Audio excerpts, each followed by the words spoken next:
director of the Kansas Head Start Association, and we've been funded by the United Methodist Health Ministry Fund to work on getting some progress towards systematic funding for early childhood mental health services. So that's why we're pulling all of you guys, and several other people have been invited together. We know that there are some folks that weren't able to make it to this meeting, but we are planning it so that more folks can participate in this stakeholder group, but then also participate virtually, like through webinars and sending us feedback and that sort of thing by email. So we want to be as transparent as possible and get the best all feedback that we can to make sure the final product represents everybody's best ideas and best thinking. Kim Moore from the United Methodist Health Ministry Fund is on the phone, so I'll let him do an introduction, and then want to give him an opportunity as a funder to say some words and welcome to the group as well. So, Kim? Hi, everybody. Sorry I can't be with you today. There were some scheduling issues that just prevented me getting to Topeka. Eric, I have the webcam on, but I assume people are not able to see me. Do you want them to see you? I can make them see you. I don't know that they'll enjoy that, but it may be easier to listen to me if they can. And then are you all able to hear me? I can hear most of you quite a bit, so I hope you're able to hear me. So, well, I do appreciate the opportunity to participate by phone today. As I looked over the list of invitees, I realized there was little in terms of content I could offer. The Head Start Association and CAME have obviously assembled a passionate, well-informed group of Kansans to work on this nagging problem of inadequate financial support for doing the right thing with and for young children of Kansas. So I thank you for undertaking this activity, and the Health Ministry Fund looks forward to working with you to accomplish the goal of financially accessible and effective emotional and behavioral health services for all young children in our state. I was again reminded about the importance of early childhood developmental opportunities at the recent CAME conference. Dr. Tina Payne-Bryson covered the waterfront of activities and opportunities for effective and life-changing interventions in a marathon. I think, Angie, it was 8 hours in front of 150 early childhood learners. Although she dealt with very perplexing problems of human behavior, she described again and again situations where a time-limited intervention, a new view of the problem, and application of limited resources provided by a trained professional changed the trajectory of the life of a child and frequently the entire functionality of a family. It is those opportunities to intervene early which are missed too frequently in Kansas and stay on all our minds. For those of you on the front lines of working with young children, I can't imagine the frustration you must feel when problems come to your attention years after they could have been addressed more easily and with less cost. There seems to be a tendency in too many influential circles and the general public to think that children under 6 do not have mental, emotional, or behavioral health challenges amenable to professional intervention before they get to school. The human and financial costs to our state are tremendous from the resultant limited resource environment we create for young children with that attitude, and it is so unnecessary. As some of you may know, the Health Ministry Fund moved its interest from oral health to young children's mental health about 5 years ago. And it's interesting that in our years working in oral health, we faced many similar problems to those in young children's mental health. The teeth of young children are and were viewed by many as unimportant and clearly replaceable, reflecting a very incorrect understanding of the development of teeth and the establishment of the tooth decay process.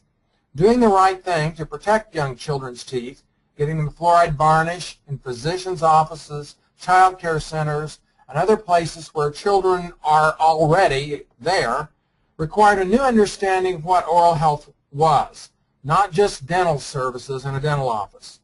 Medicaid reimbursement for this service for a variety of providers was secured, and fluoride varnish has become much more available in settings where young children are, and the proven benefits of this relatively inexpensive procedure are now starting to improve the decay rates and save payers and families money.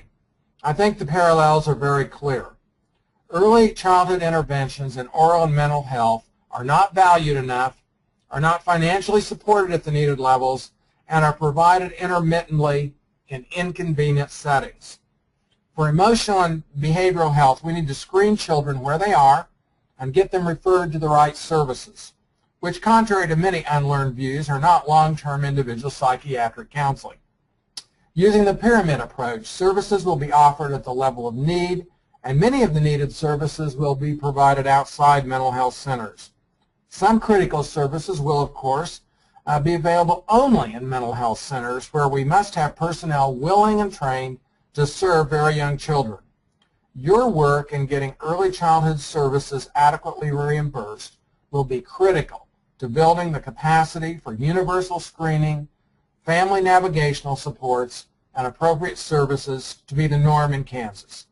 The process you undertake, if appropriately developed, can also be a chance for policymakers and other influential Kansans to gain understanding of the exponential growth of knowledge about human brain development in the early years, the techniques built upon that knowledge which are being proven to resolve emotional and behavioral issues, and the opportunities we are missing to build stronger, self-reliant children and adults who will cost society less and contribute more. Again, I'm sorry to not be with you today, but I'm going to participate by phone, at least for most of the meeting, and I welcome you to this meeting. We appreciate the Kansas Head Start Association and the Kansas Association for Infant and Early Childhood Mental Health pulling this group together and trying to move this agenda forward. We look forward to participating with you and working toward a Kansas where many more young children and their families can thrive. Thanks a lot. I'm going to turn off this camera, but I'll be with you on the phone. Thanks a lot, everybody. Yeah, so I'm really appreciative of the United Methodist Health Ministry Fund and their willingness to fund this project, because I know, so I've had a short career, but I worked for 7 years in mental health when it was SRS. And in my work there, I was working in procurement services, so I had a pretty good understanding of what was provided throughout the state, at least what was funded through SRS at the time. And then I moved into working with kids more and working with Kansas Health Solutions and kind of working with care coordination. And about 9 times out of 10, when I was working with parents, they would offer pieces of information to me about, man, if only I had the help when Billy was 4, 5, 6, we wouldn't be here today. I never asked them that. They just, so, you know, people know, parents know, and we know, because we've been working in this field for a while, there's a need for a focus on more preventative services. So I'm excited about this project and the ability to make progress. So let's take a look at the agenda, if the technology will work with me. There we go. All right. So first of all, we're going to go through kind of what's the project purpose and goals, kind of briefly, so folks understand that and give an opportunity for people to ask questions if they would like. Then we're going to spend a significant amount of time, probably the time between now and lunch, to go through some data to just kind of set the context of what's the need. Lots of the research is from the Kansas Health Institute and the work that they've done over the past, I guess it's been 3-4 years, doing some research looking at early childhood mental health services. And the Kansas Health Institute, yeah. And then to give you a context of, so Shanna and Angie and myself and Pam McDiffit and Tiffany Smith and Peggy Kelly have been working for a while getting ready for these stakeholder meetings. So we've been reviewing some data and research at the national level and been kind of looking at some other states and what services are available in other states. And I think now we're to the point where we can kind of share some of that, and that helps us set the context of the work that this group is going to do. So then after lunch, we'll be taking a look at what are the principles and evidence-based practices that we found in the research to help guide the work that we're going to do, and then also the key strategies. And then we're going to use those to go through some brainstorming of what's needed in Kansas. So we'll start in a large group and then break into smaller groups, and we'll give you guys instructions on how to do that. Peggy will be facilitating that part of the discussion. And then we'll review what we worked on, and then set some priorities and assignments, and then take a look at what we're going to be doing looking ahead. So we have stakeholder group meetings set between monthly, at least 2 of them are phone calls, and then there's several that are face-to-face between now and October. And so kind of a short time frame. There's some work to do, but we're going to see what we can do to get some forward progress on getting something accomplished. Somewhere in there we're going to have lunch, so we'll feed you. And if you guys need breaks or anything, let me know. And obviously, if it's urgent, you need to take a phone call or whatever, take care of yourself and do that. Since this is a grant-funded project, and so we want to make sure that attending these stakeholder meetings is not going to be a burden to anybody. And so if you're needing reimbursement for travel or overnight stay or anything like that, we have reimbursement forms for you today, and we'll have those available at every meeting. So if you're needing that, let us know. We'll get your reimbursement form, and we'll probably actually get those handed out sometime around. All right.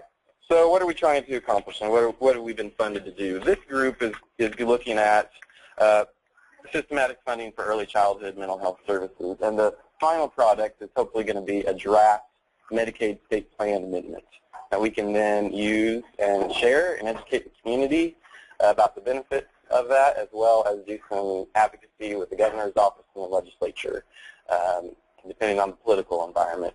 So the Kansas Head Start Association has been involved also in an advocacy evaluation initiative that's been funded by several funding partners, including the United Methodist Health Ministry Fund. And through our involvement in that project, I had consultation to help develop a couple tools for us that we'll use at the end of our work to help draft a message or messages, and then identify who the messenger or messengers of those messages should be. So when we get to that point, I'll be able to share those tools with you all. Part of what we're also funded to do, or was part of the activity, is to hopefully look at increasing the use of the current codes. And so Kim has already been doing some work, Kim Moore has been doing some work on that already. So, and then Pam McDiffit and I have some ideas we're going to be working on as well. So we'll be working on that. One thing that we know is going to be important and related to the work that we're doing is the training and professional development of providers. It's not specifically addressed in any of our goals with our project, but we just know those conversations are going to have to come up, and we're going to have those at some point. It's sort of the chicken and the egg. You know, do we build the services or do we build the capacity first? And so one thing that we can do is to obviously work with the universities and KDADs on using their Medicaid administrative planning contracts to work on improving access to training and that sort of thing